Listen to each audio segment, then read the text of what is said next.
اعوذ باللہ من الشیطان الرجیم بسم اللہ الرحمن الرحیم۔ اسلامک ٹیچر کی جانب سے میں اپنی تمام بہنوں کو اور بھائیوں کو السلام علیکم کہتا ہوں۔ آج میں آپ کو نبیل کامران چیمہ بھائی، ان کا تعلق جہلم سے ہے، ان کی میں آپ کو کارگزاری سنانا چاہتا ہوں۔ یہ پچھلے تقریباً 2 سال سے ہم سے رابطے میں ہیں، اور آج ان کی کارگزاری جو میں آپ کو سنانے جا رہا ہوں، آپ کا ایمان اور بھی زیادہ پختہ ہو جائے گا۔ اب ان بھائی کے بقول، کیونکہ یہ 6 دن قبل یہ مجھ سے ملنے کے لیے جہلم سے اسلام آباد آئے، اور وہاں آ کر کے انہوں نے مجھے اپنی ساری کارگزاری سنائی کہ میرے ساتھ ایسے ایسے حالات پیش آئے تھے، اور میں نے اس وظیفے کو کیا تو اللہ پاک نے مجھے ان مشکلات سے نکالا، ان آزمائش سے اللہ پاک نے نکالا، اور آج الحمدللہ ثم الحمدللہ آج مجھے ماہانہ 8 سے 9 لاکھ روزانہ میری آمدنی ہے۔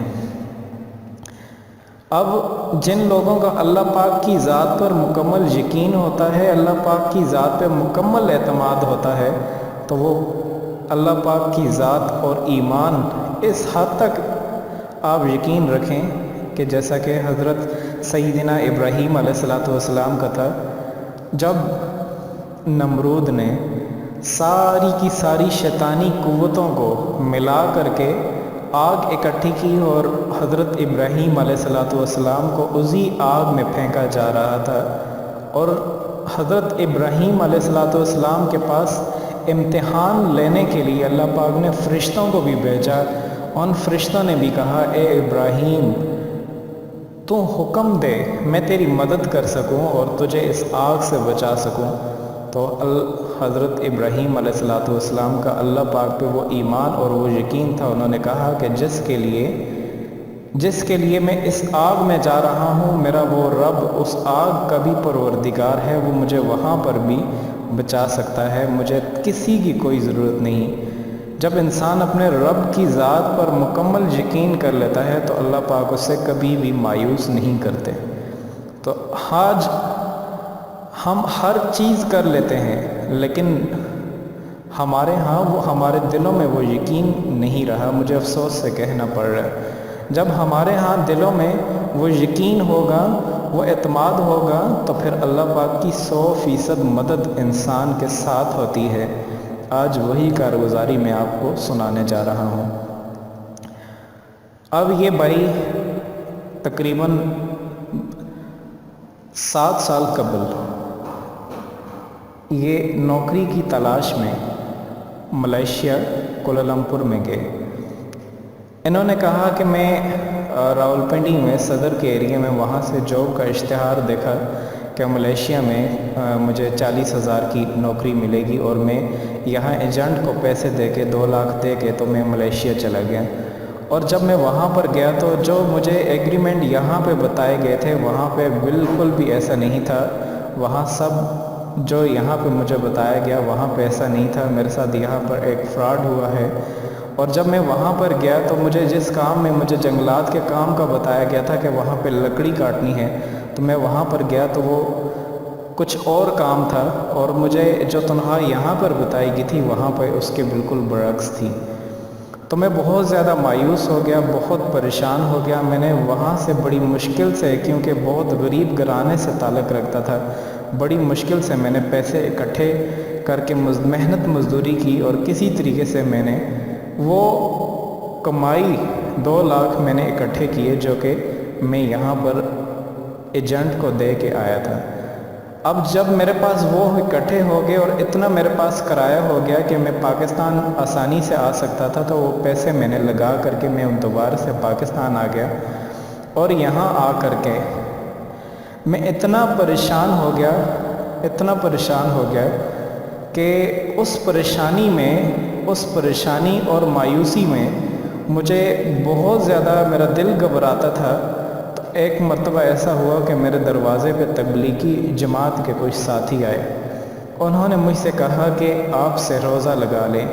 میں بڑی مشکل کے ساتھ ان کے ساتھ راضی ہو گیا، کیونکہ میں اس سے پہلے کبھی تبلیغی جماعت کے ساتھ نہیں گیا۔ جب میں پہلی مرتبہ گیا تو میرے دل کو بہت زیادہ سکون آیا، اور میں ہر وقت نوکری نہ ملنے کی وجہ سے ڈپریشن کا شکار رہتا تھا۔ مجھے وہاں پر جا کر کے جو سکون آیا، میں دین کی جانب راغب ہوا۔ جب میں دین کی جانب راغب ہوا، میں نے 5 وقت کی نماز اپنے اوپر لازم کر دی۔ اس 5 وقت کی نماز سے ایک روز میں جاب کی وجہ سے بیٹھے ہوئے ویسے ہی بہت زیادہ پریشان تھا۔ ہماری مسجد کے تبلیغی جماعت کے امیر انہوں نے بتانے لگے کہ محمد عبداللہ ان کا نام تھا، تو انہوں نے مجھے بلایا، کہا بیٹا کیوں پریشان ہو؟ میں نے اپنی زندگی کا سارا ماجرا بتایا انہیں، اور انہوں نے بتایا کہ بیٹا آج میں تمہیں وہ تسبیح بتانے جا رہا ہوں جس کی وجہ سے اللہ پاک رزق کے اتنے دروازے کھول دیتے ہیں، اتنے دروازے کھول دیتے ہیں کہ انسان خود ذہن و گمان میں بھی نہیں ہوتا کہ اللہ پاک وہاں سے رزق جاری فرما دیتے ہیں جہاں انسان کی سوچ بھی نہیں جاتی۔ تو انہوں نے بتایا کہ بیٹا تم روزانہ بعد نماز عشاء کے 2 رکعت نفل صلاۃ حاجت بھی پڑھ لیا کرو۔ جب عشاء کے بعد 2 رکعت نفل صلاۃ حاجت پڑھو گے، آپ کو کیا حاجت ہے، آپ نے اس حاجت کی اللہ پاک سے نیت کرنی ہے، اور حاجت کی صرف 2 رکعت جسے پڑھتے ہوئے 5 منٹ بھی نہیں لگتے، اور نیت یہی کرنی ہے، اے میرے مالک میں بہت زیادہ پریشان حال ہوں، بہت زیادہ مایوس ہوں، اے میرے مالک تو مجھے اس دنیا میں کسی کا مقروض نہ کرنا، اور مجھے غیبی خزانوں سے نوازنا کہ میں تیرے راستے میں گزار سکوں، میں تیرے راستے میں خرچ کر سکوں۔ یہ نیت کر کے آپ 2 رکعت نفل صلاۃ حاجت پڑھیں، اور پھر 100 مرتبہ یہ اسم مبارک ہے، یا مالک الملک ذوالجلال والاکرام، اور پھر آخر میں درود شریف پڑھ لیں، اور پھر آپ کی اللہ پاک ایسے غیبی خزانوں سے مدد فرمائیں گے کہ آپ سوچ بھی نہیں سکتے۔ تو ان کا کہنا ہے میں نے ایسا ہی کیا، اور اللہ پاک نے مجھے بالکل بھی پتہ نہیں تھا، آج 2 سال ہو چکے ہیں اس چیز کو، اللہ پاک نے مجھے لکڑی کا بزنس دیا۔ اس لکڑی کے بزنس سے میں شٹرنگ، کیونکہ میرے پاس اب اتنا بڑا جہلم میں اور راولپنڈی میں اتنا بڑا سٹور ہے جہاں پر پورے راولپنڈی سے اور جہلم کے اور دور دراز علاقوں سے میرے پاس یہ شٹرنگ کا کام، جو مکانوں کو شٹرنگ وغیرہ لگائی جاتی ہے، اس میں وہ پھٹے ہوتے ہیں، سیڑھی ہوتی ہے بانس کی سیڑھی، اور اللہ پاک کا اتنا کرم ہوا کہ روزانہ کنٹینروں کے کنٹینر یہاں سے ہو کر کے جاتے ہیں، اور ٹرکوں کے ٹرک یہاں سے ہو کر کے جاتے ہیں، اور الحمدللہ اللہ پاک کا وہ کرم اس وظیفے کی ذریعے سے مجھے ملا۔ مجھے اور کوئی ذریعہ نہیں تھا ماں سوائے اس وظیفے کے۔ انہوں نے قسم کھا کے کہی کہ آج 8 سے 9 لاکھ روپیہ روزانہ کا میں بنا رہا ہوں، اور یہ صرف اللہ پاک نے مجھے اس وظیفے کے ذریعے سے دیا۔ جب آپ اللہ پاک کے ہو جاتے ہیں تو اللہ پاک آپ کی نسلوں کو بھی مالا مال کر دیتے ہیں۔ اللہ پاک کہ جب انسان اپنے رب کے ساتھ تعلق جوڑ دیتا ہے تو اب اس کا رب کبھی بھی انسان کو مایوس نہیں کرتا۔ آج ان کی زندگی سے ہمیں یہ نصیحت حاصل کرنی چاہیے۔ جب انہوں نے یہ بات بتائی، جو لوگ یہ کہتے ہیں، اکثر جب میں ایسا کوئی وظائف ڈالتا ہوں اور میں کہتا ہوں پورے یقین کے ساتھ کریں، اس سے آپ کو بہت زیادہ فائدہ ہوگا، تو بہت زیادہ لوگ یہ کومنٹس کر رہے ہوتے ہیں۔ ان میں سے اکثر ایسے جو کہ غیر مسلم ہوتے ہیں وہ یہ بات بتا رہے ہوتے ہیں کہ اگر ایسا ہی حالات ہوتے تو مسلمان دنیا کی امیر ترین قوم ہوتی۔ میں ان کے لیے یہ کہنا چاہ رہا ہوں، جب مسلمان حضور اقدس صلی اللہ علیہ وسلم کے بتائے ہوئے طریقے پہ 100% چلنے والا تھا تو اللہ پاک نے اسے وہ امیر ترین بنا دیا تھا کہ اس وقت زکوٰۃ لینے والا نہیں تھا۔ اور جب انہوں نے سنتوں کو چھوڑ دیا، جب انہوں نے اللہ پاک کی یاد کو چھوڑ دیا، تو پھر جب ایسا چھوڑ دیا تو پھر انسان اسی وجہ سے اور مسلمان مار کھا رہا ہے۔ تو مالک الملک، سارے جہاں کا بادشاہ اللہ پاک ہی مالک حقیقی ہیں، اسی کے لیے یہ ساری مالکیت دائمی ہے، لازوال ہے۔ حقیقت میں کوئی بادشاہ نہیں، صرف بادشاہ ہے تو وہ صرف اللہ پاک ہیں۔ اسی لیے مالک الملک یہ صرف اللہ پاک کے ساتھ ہی یہ نام آتا ہے، اور ذوالجلال والاکرام وہ ایک ہی جب انسان اپنے رب کا ہو جاتا ہے تو اللہ پاک اس کی لمحہ بلمحہ مدد کرتے ہیں، اور انسان مشکل میں اسی وقت پڑتا ہے جب اللہ پاک اس سے ناراض ہو جاتے ہیں۔ آپ جانتے ہیں ایک مرتبہ رسول اللہ صلی اللہ علیہ وسلم کھجور کی ایک چٹائی پر آرام فرما رہے تھے۔ جب آپ صلی اللہ علیہ وسلم بیدار ہوئے تو جسم مبارک پر چٹائی کے نشان واضح طور پہ نظر آ رہے تھے۔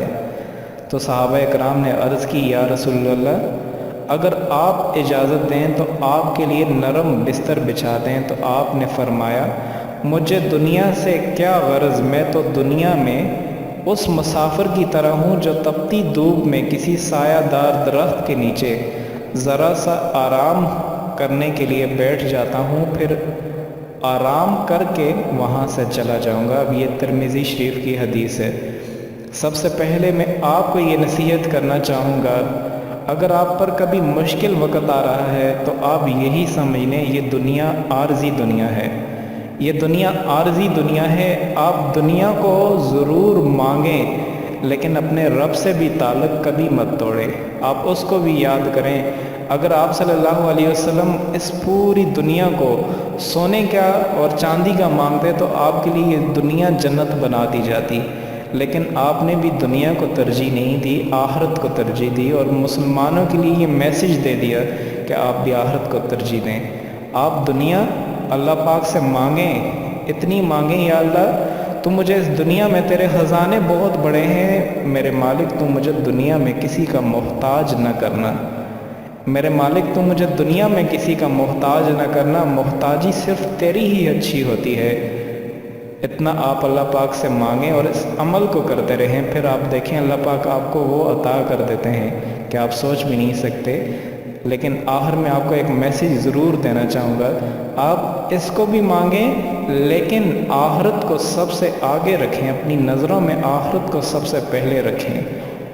آخر میں آپ سے ریکویسٹ کرنا چاہوں گا کہ اس ویڈیو کو آپ صدقہ جاریہ سمجھ کے آگے شیئر کیجیے گا، اور اس طرح کی مزید اچھی ویڈیوز کے لیے آپ ہمارا چینل اسلامک ٹیچر ضرور سبسکرائب کیجیے گا۔ شکریہ۔